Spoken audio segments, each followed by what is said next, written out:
وہ کمزور ہوں گے تو عمران خان صاحب کو یہ ٹارگٹ ہے کہ اچھا ایک ٹاپ جنرل جو ہے وہ کمزور ہو جائے. تو ہمیشہ آپ کو پتا نا کہ جو بندہ آپ کے جس کے سارے پہ آپ آتے ہیں اس کو آپ ضرور ایک کھڈے لائن لگانے کی کوشش کرتے ہیں. اور اپوزیشن جو ہے -3 فارمولہ انہوں نے 2 بڑوں کا نام پہلے لے لیا ہے, ایک عمران خان ہے. تو یہ تینوں فریق جو ہے -3 فارمولے پہ عمل کر رہے ہیں. تو وہ جو پہلی بات ہے اسے کہ یہ 3 فریق ہیں اور تینوں فریق اپنے اپنے -3 فارمولے پہ چل رہے ہیں. لیکن جو گراؤنڈ ریئلٹی میں نے کیا کمپیٹیبل کی ہے, اپوزیشن کو یہ ایڈوانٹیج حاصل ہے کہ نیریٹو انہوں نے اپنا عام آدمی کو منتقل کر دیا, جو بڑا ڈینجرس ہوتا ہے. اور عام آدمی جو ہے وہ کمال کی اونرشپ اس کے پاس ہوتی ہے. وہ کوئی رفیق باجوہ پہ نہیں رہتا, وہ کوئی اپنے قائدین پہ نہیں رہتا, وہ ڈائریکٹ جو ہے نا نیریٹو لے کے اپنے لیڈر کا اور وہ اس کے ساتھ بالکل یکسو ہو جاتا ہے. عمران خان صاحب کو یہ ایڈوانٹیج حاصل ہے, میرے خیال ہے کہ اس میں سب سے مضبوط پوزیشن فی الحال عمران خان کی ٹیکنیکلی, کہ عمران خان پوری تندہی سے جو اور اس کے لیے حالات بھی اس کو سازگار ہیں کہ اسٹیبلشمنٹ کو اور اپوزیشن کو آپس میں ہر صورت میں لڑوا رہا ہے. لفظی جنگ اور جس کو کہنا چاہیے کہ جو ایک دوسرے کے لیے قدر و منزلت کی کمی کی جنگ ہے وہ تو عمران خان جیت چکا ہے, وہ بہت تیز بہت اوپر پہنچی ہے. باقی ریئلٹی وہ جنگ جو ہے اس کو وہ بڑھاتا ہے کہ آیا اندرون خانہ جو بیک چینل پالیٹکس ہے, ڈپلومیسی نہیں پالیٹکس ہے بیک چینل, اس کے اندر عمران خان کی شاید اتنی نہ چلے لیکن اس کے پاس سلوشن ان کے پاس نہیں ہے. اور سلوشن چھینا ہے نواز شریف نے کمال مہارت کمال ذہانت سے کہ اس نے اپوزیشن کو وہاں کھڑا کیا ہے کہ اپوزیشن نواز شریف کے جو سخت لائن کے نیریٹو ہے اس کی کیپٹو ہو گئی ہے, پابند سلاسل ہو چکی ہے. تو یہ آپ نے بڑی بڑی موومنٹ دیکھی ہے اور ہر دفعہ آپ سمجھتے ہیں کہ شاید یہ 71 ہے یا 77 ہے یا اس سے پہلے ایوب خان کیا, تو آپ ہمیشہ سمجھتے ہیں کہ شاید یہ ایک فرق ہے. لیکن اس طرح جو آپ دیکھ رہے ہیں میر صاحب, جو میں مشاہدہ کر رہا ہوں, یہ اس سے سب سے وقتی ٹائپ کی ایک جو ہے یہ درست کہہ رہے ہیں آپ, بالکل درست کہہ رہے ہیں آپ. تکونی جنگ ہم نے پاکستان میں اس سے پہلے نہیں دیکھی تھی. ٹھیک بات ہے, ٹھیک بات ہے, ٹھیک بات ہے. بہت بہت شکریہ حفیظ اللہ نائی صاحب, آپ سے دل تو کرتا ہے لمبی بات ہو لیکن وقت کی اتنی گنجائش نکلتی ہے اور ہم خوش ہوتے ہیں کہ آپ بہت تفصیل کے ساتھ بات کرتے ہو. بہت شکریہ آپ کا جی, بڑی انہوں نے کلیئرٹی کے ساتھ بات کی ہے. یہ پہلے آدمی ہیں جنہوں نے یہ فارمولہ بتایا تھا کہ لڑائی 3 فلکوں کے درمیان ہے, اسٹیبلشمنٹ, دوسری طرف عمران, تیسری طرف اپوزیشن. اب کچھ لوگ کہتے ہیں کہ اپوزیشن میں بھی 2 حصے انہوں نے 4 بنا دیے کہ ایک طرف پیپلز پارٹی ایک طرف نون لیگ. نون لیگ جیتنی, پیپلز پارٹی جیتتی ہے, عمران جیتا ہے, 3 تو یہ, اور چوتھا متحدہ اپوزیشن تو نہیں کہہ سکتے, متحدہ اپوزیشن تو نہیں کہہ سکتے. نہیں, لوگوں کا تجزیہ یہ ہے نا اس طرح, یہ بھی تجزیہ کرتے ہیں تو 3 قوتوں کو کرتے ہیں. اور -3 فارمولہ بڑا مزے کا انہوں نے سنایا. ملک سب سے مقدم ہے جی, بے شک, اور ملک کی سلامتی بھی مقدم ہے, بالکل, ملک کی خوشحالی بھی مقدم ہے, اور ملک کا اتحاد بھی مقدم ہے. خوشحالی, اتحاد اور سلامتی, بالکل, یہ 3 چیزیں ایسی ہیں جو ہمیں درکار ہیں. جو ہمیں یہ دے دے گا ہم اس کے ساتھ ہیں, اس کی بیعت کر لیں گے. اللہ خیر صلی اللہ. استعفوں کے معاملہ پر جو پیپلز پارٹی کے تحفظات ہیں یہ دور کر سکتے ہیں مولانا مل کر, اور یہ جو نون تحفظات کوئی نہیں ہے ان کے, اس کو مفادات کہتے ہیں اور حکمت عملی بھی کہتے ہیں. ذہانت کا تقاضا بھی یہی ہے کہ وہ صوبہ کیوں چھوڑیں. آپ کو کنونس کرنا پڑے گا کہ صوبہ چھوڑنے سے آپ کو یہ ملے گا, ان کو مزید کیا ملے گا.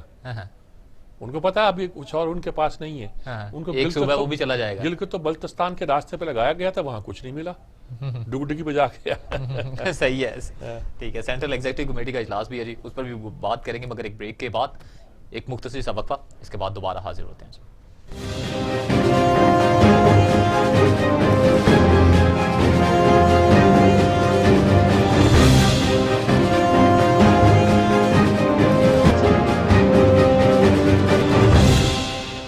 یہ امنگ, یہ جذبے. ان کے بڑے بھائی نے ان کو روکا تھا, جو ان سے بڑے تھے, وہ کہتے تھے میری باپ کی جگہ ہے, اور ان کا بھی انتقال انہی دنوں میں ہوا. ڈاکٹر تھے بہت بڑے. تو وہ ان کی ایک زمانے میں تمنا تھی کہ بلاول جو ہے وہ معاملات کو سنبھالے, شاید پنجاب میں اس طرح ہم ریوائیو کر سکیں پیپلز پارٹی کو. یہ لوگوں میں سے ہیں جو اس حسرت کو لیے بیٹھے ہیں کہ پنجاب میں ہم پیپلز پارٹی کو کس طرح دوبارہ اپنے پاؤں پہ کھڑا کیوں نہیں کر سکے, اور کیوں کر نہیں پا رہے. انہوں نے جو تجزیہ کیا ہے، تجزیہ کرنے کا مطلب ایسے تم آپ لوگ استعفیٰ دے رہے ہو، یہ اندازہ کیا، حساب کتاب کر کے کیا ہے کتنے بندے استعفیٰ دیں گے تو اس کے بعد کیا نتیجہ نکلے گا، کیا نتیجہ نکلے گا. بالکل ابھی شاید اور بہت سے سوالات بھی ہوں گے، ان سے پوچھے بھی گئے ہوں گے، ہو سکتا نہیں پوچھے گئے ہوں گے کہ اگر اسمبلیاں ختم ہو جاتی ہیں صوبائی، کس صورت میں ختم ہوگی اور اس صورت میں کیا سینٹ کے انتخابات کی کیا نقشہ بنے گا، کیا صورت بنے گا.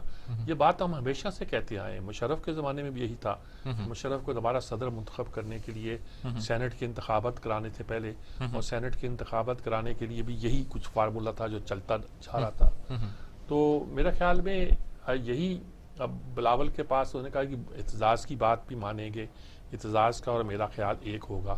تو یہ ساری باتیں یہ بتاتی ہیں کہ ابھی اپوزیشن فوری طور پر استعفیٰ دینے کے بارے میں یہ پریشر ٹیکٹکس. اچھا صاحب ٹھیک کہتے ہیں، پریشر ٹیکٹکس. ٹھیک ہے، اور سب ایک دوسرے پر دباؤ ڈال رہے ہیں. صاحب کی جنگ ہے، صاحب کی جنگ میں کون جیتا ہے یہ آنے والے دن. سی ای سی کے ممبر بھی ہیں سید عفان زادہ چٹان، پاکستان پیپلز پارٹی کے سینئر رہنما بھی ہمارے ساتھ ہیں. اچھا ہمارے ساتھ لائن پر موجود ہیں. جی السلام علیکم جناب چٹان صاحب. وعلیکم السلام. جناب صاحب ہم بات کر رہے ہیں، یہ اب جو پی ڈی ایم نے استعفوں کی بات کی ہے اور پیپلز پارٹی نے کہا کہ سینٹرل ایگزیکٹو کمیٹی کا اجلاس بلا لیا ہے، بلاول صاحب نے کہا ہے، کیا آپ بھی شاید ممبر ہیں اس کے، تو کیا نقشہ بنتا دکھائی دیتا ہے آپ کو؟ بسم اللہ الرحمن الرحیم. دیکھیے جی، پاکستان پیپلز پارٹی کے ہسٹری کا اب ساری دنیا کو پتہ ہے کہ ہمارا جو آئین منشور ہے اس میں لکھا ہے اسلام ہمارا دین ہے. تو اس کے بعد لکھا ہے دوسرا لکیر اس میں لکھا ہے جمہوریت ہماری سیاست ہے. ہم ہمیشہ جمہوریت کے لیے کوشش کر رہے ہیں، لیکن اب حالات بہت بدتر ہو چکے ہیں. اب حکومتوں کے، اسمبلیوں کے سیاست سے بات بالاتر ہو چکی ہے. ہمارے ملک بہت نازک صورتحال میں، اور خدا نخواستہ اگر یہ سلسلہ اس طرح جاری رہا اور یہ نااہل اور ناکام حکومت اس ملک پہ مسلط ہوا تو ہمارے جو ایٹمی اساس وہ بھی خطرے میں ہے. ملک کے عوام کی جو حالات ہے، ہمارے خارجہ پالیسی کی جو حالات ہے، ہم نے 2.5 سال تانی سن کے کوشش کیا اس حکومت کے ساتھ تاکہ جمہوریت کا جو تسلسل ہے یہ چلے، تاکہ ملک کے جو بدحالی ہے لوگوں کے حالات بدلے. اس کے لیے لوگ اسمبلیوں میں نہیں آ رہے تھے. ہم نے منتیں کر کے سب کو اسمبلی میں لایا. تمام اپوزیشن نے اس حکومت کو کہا کہ آپ قدم بڑھائے، ہم آپ کے ساتھ ہیں. جج کے ہتھوڑے کا استعمال اس حکومت کے لیے ہوا، بندوق کا استعمال اس کے لیے ہوا، ممبر کا استعمال اس کی حکومت کے لیے ہوا، درگاہ کا استعمال اس کے لیے ہوا، میڈیا کا استعمال اس کے لیے ہوا. لیکن پھر بھی ملک کے جو حالات ہیں وہ کسی سے پوشیدہ نہیں ہے کہ ملک کے اندرونی کیا حالات ہے، ہماری بیرونی کیا حالات ہے. پاکستان، چائنا اور امریکہ کے بدترین تعلقات تھے، لیکن ہمارے دونوں کے ساتھ بہت اچھے تعلقات تھے. ایران اور سعودی کے بدترین تعلقات تھے، لیکن ہمارے دونوں کے ساتھ اچھے تعلقات تھے. اب تو ہمارا ملک مذاق بن گیا ہے دنیا میں. ہم نے لوگوں کے گاڑیاں چلا کے ایک ڈالرز کے لیے، اس کے لیے ہم نے ملک کا جو حشر کیا ہے، مہنگائی کی جو حالات ہے، بے روزگاری کی جو حالات ہے. تو پاکستان پیپلز پارٹی نے فیصلہ کیا ہے کہ ہم ہر حد تک جائیں گے، لیکن ہم اس حکومت کو تباہ کرنے کی اجازت نہیں دیں گے. اور ہم آئین کے بالادستی کے، اصل میں یہ حکومت بھی نہیں ہے، یہ سب کچھ تماشا جو ہو رہا ہے اس کی وجہ یہ ہے کہ ہم نے جو سوشل کنٹریکٹ بنایا ہے پبلک اور ریاست کے درمیان آئین، جب تک اس پہ عمل درآمد نہیں ہوگا تب تک یہ ملک کے حالات، ملک کے عوام کے حالات نہیں سدھر سکتے ہیں. اور میں نے آئین کا مارشل لا میں بھی، ڈکٹیٹروں کے زمانے میں بھی، ٹیکنوکریٹس کے زمانے میں بھی اس طرح کا مذاق نہیں دیکھا ہے. پہلے آئین تو نہیں تھا، جمہوریت تو نہیں تھا، تو چلو اب تو ہر ادارے کو جس طریقے سے چلایا جا رہا ہے ملک اس طریقے سے نہیں چلتا ہے. تو ہم نے ہر حال میں کوشش کرنا ہے کہ سب کو آئین کے دائرے کے اندر لائے. جس کے پاس جو اختیارات ہے وہ اپنا اختیارات استعمال کرے، جس کے پاس جو کام ہے، جو آئین نے تعین کیا ہے، ہر ایک اپنا کام کرے اگر اس ملک کو چلانا ہے. تو ہم اس آئین کے بالادستی کے لیے ہر حد تک جائیں گے.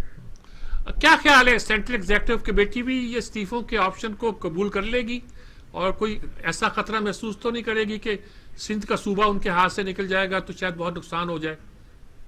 دیکھیے ہمیں ابھی صوبے کا فکر نہیں ہے, ہمیں حکومت کا فکر نہیں ہے. میں خود CEC کا ممبر ہوں.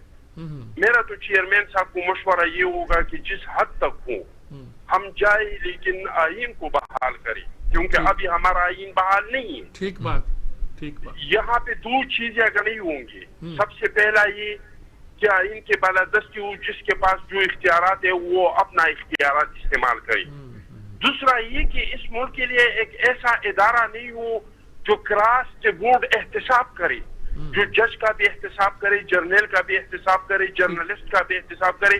شروعات تو ہم تو صدر اسحاق کے زمانے سے احتساب کے نرغے میں ہے, اور ہم تو ہمارا تو احتساب ہو رہا ہے.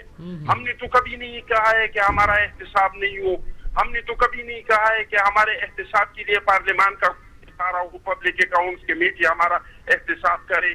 ہم تو کہہ رہے ہمارا احتساب ضرور ہو. اگر ہم میں کوئی قصور ہے تو ہمیں اس کا سزا ملنا چاہیے. اگر ہم نے کرپشن کیے, ملک کو لوٹا ہے, اس کا ہمیں سزا ملنا چاہیے. لیکن ہم ساتھ یہ بھی کہہ رہے ہیں کہ سب کا احتساب ہونا چاہیے, کراس بورڈ ہونا چاہیے, سب کے لیے ایک جیسا طریقہ کار اختیار کرنا چاہیے. یہ نہیں ہے کہ سیاستدان اپنے احساس سے ظاہر کرے لیکن کسی سروس مین سے یہ نہیں پوچھا جائے کہ بھائی آپ نے یہ جزیرے کہاں سے خریدے باہر دنیا میں, آپ کا تو اتنا تنخواہ تھا, اتنا اپلیکیشن لیا ہے, اتنے آپ کے مراحات ہے, یہ باقی اثاثے کہاں سے آ گئی؟ یہ سب سے پوچھنا چاہیے, سب سے پہلے سیاستدان سے اور پھر ہر سے. یہ دو کام اگر ہم نہیں کریں گے تو خدا نخواستہ یہ ملک جو ہے یہ بہت شدید بحران کا شکار ہے. جی بہت شکریہ چٹان صاحب, آپ کا بہت شکریہ. آپ نے بہت تفصیل کے ساتھ اور بہت کلیئرٹی کے ساتھ ساری مسئلے کو روشن کیا. بہت شکریہ آپ کا, بڑی کلیئر بات کی. آئین کی بحالی, آئین کی بحالی یعنی کہ مسئلہ ہے آئین کی بحالی. اور آئین کی بحالی میں جو تیسرا فریق کہتے ہیں فضل نیازی, وہ یہ آتا ہے کہ اسٹیبلشمنٹ آئین کی بحالی میں ایک طرح سے چونکہ وہ دخل دیتی ہے ملک کی سلامتی کی خاطر, وہ ان کا کام نہیں ہے, ان کا کام یہ نہیں ہونا چاہیے, یہ وہ کہنا چاہتے ہیں. بس اصل بات جو ہے. ٹھیک ہے, آگے بڑھتے ہیں. وزیر اعظم کا جو دورہ تھا سیالکوٹ کا, انہوں نے پروجیکٹس کا تو افتتاح کر دی ہے.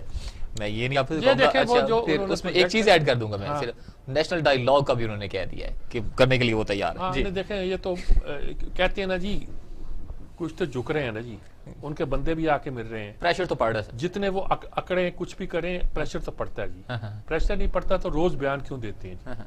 گرگت میں جاتے ہیں وہیں یہ بیان دیتے ہیں, کہتے ہیں نا کہ پارلیمنٹ میں آ جائے, میں جواب دیتا ہوں. سر پہ سوار ہے نا جی, حکومت ایسی تھوڑی ہوتی ہے کہ اپوزیشن سڑکوں پہ نکلی ہو, جلسے جلوس کر رہی ہو, بیانات پہ بیان آ رہے ہیں, ایک سے ایک سخت بیان ہو رہا ہے, ان کو برداشت. انہوں نے چھوڑے ہوئے اپنے لوگ کچھ جو کاؤنٹر کرتے ہیں, لیکن دیکھیے وہ اور کاؤنٹر پروڈکٹیو ہے کہ آپ کے معاونین خصوصی پتہ نہیں کیا ہے وہ سارے جو تین چار ہیں وہ بیان دیتے ہیں, وہ اور صورتحال کو خراب کرتے ہیں. عام طور پہ تاثر یہ ہوتا ہے وزیر اعظم کے بارے میں کہ وہ مذاکرات کرنے کو تیار نہیں ہے. آج انہوں نے کہا کہ وہ تیار ہیں, لیکن اس میں بھی انہوں نے رکھا کہ میں پارلیمنٹ میں آؤں گا, پارلیمنٹ میں آؤں گا, یہ مجھے بات نہیں کرنے دیتے. اچھا, اب وہ سارا جو بہرحال ایک کچھ تھوڑی سی برف پگھلے گی, ادھر بھی پگھلے گی, دور پگھلے گی. یہ برف پگھلے گی پریشر کی وجہ سے جو عوام اور کس کی وجہ سے پگھلتی ہے, اور کوئی شخصیت کے اندر کوئی اتنی مضبوطی تھوڑی ہے کہ وہ پگھلا دے اپنی گرمی سے. دوسری طرف یہ ہے کہ انہوں نے وہاں افتتاح کیا ہے ایئر لائن کا, سیال ایئر لائن کا. اصل میں سیالکوٹ کے جو صنعت کار ہیں جن کا خاص طور پر سرجری میں اور سپورٹس میں دنیا بڑا نام ہے, اور دنیا کے بڑے اداروں کے لیے بھی وہ چیزیں بناتے ہیں, وہ بہت انٹرپرینور ہیں. انہوں نے سیالکوٹ کو بنانے, انہوں نے ایئرپورٹ خود بنایا, ایئرپورٹ بنا لیا بالکل, کیونکہ ان کا سامان لاہور آتا تھا, لاہور سے جاتا تھا, انہوں نے ایئرپورٹ بنا دیا. کارگو بھرتے ہیں, جہاں جس ملک میں جانا ہوتا چلا جاتا ہے سیدھا ڈائریکٹ. وہاں کی فلائٹس بھی چلتی ہیں, ہمارے بہت سے شاید پی آئی کی بھی چلتی ہوں گی, کسی اور کی بھی چلتی ہیں. اور ہوتا یہ ہے کہ وہ ان کی ٹکٹ لاہور سے سفر کرنے کے مقابلے میں کچھ سستی ہوتی ہیں. تو بہت سے لوگ جو کہ ان کو لاہور سے ٹکٹ نہیں ملتی, وہ گاڑی میں بیٹھتے ہیں سیالکوٹ. اب تو موٹر وے سے جانا ایسے ہو گیا ہے, 1-1.5 گھنٹے پہنچیا, گاڑی کھڑی کی, موٹر وے کا تو آپ نے نام لیا, جہاز میں بیٹھے اور بیٹھ کے چلے گئے. اچھا, موٹر وے کا آپ نے نام لیا ہے, نون لیگ کے جو منصوبے تھے, ترقیاتی منصوبے, ان کا افتتاح کیا وزیر اعظم. وہ جو انہوں نے کہا 17 ارب کے منصوبوں کا افتتاح کیا ہے, وہ جو منصوبے ہیں وہ سارے کے سارے وہاں کی لوکل گورنمنٹ نے